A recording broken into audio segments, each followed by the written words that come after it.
Corimao, Ilocos Norte, kakaiso na apong local government unit nga nang isangkat iti session bayat iti Bagyo Uwan.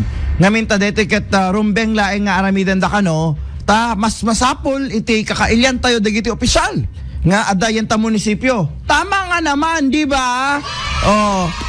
Isuda iti adadjay, headed by their presiding officer, no less than Corimao Vice Mayor Judith Kilala. Dinggan tayo man apo. Kayo lang, kadati kadagupan iti Bagyo.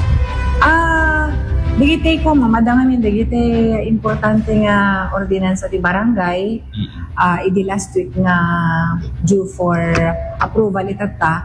And at the same time, digitoy ngamin secretaries mi travel da for the police's training in Dumaguete. So we decided nga session kami itatata anyway okay met ti Tiempo and napagsasaritaan ni ngamin nga pa-share kami itata kadagiti barangay.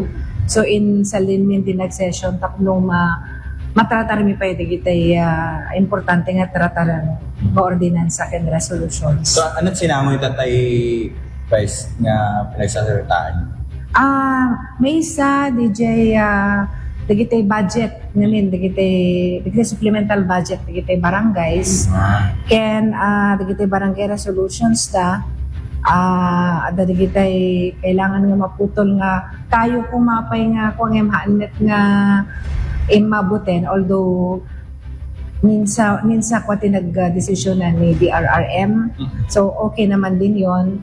And we have also an ordinance authorizing the proposed borrowing of the municipality from land bank kasi ito yung pinopropose ni Mayor ng mga projects sa munisipyo, yung sa tourism aspect, and then DJ Kwame, DJ Expansion, DJ Cementerio.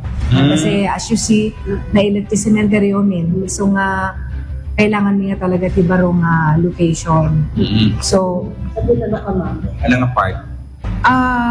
I think they are proposing dito bandana ti Abagatan kasi adto ti barangay Salugan DJ barangay Store DJ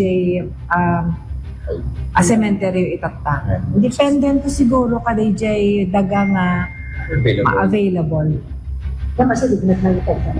When ma'am, kikitaan mo matlaang DJ tapno haan nga marigatan dagiti tattao.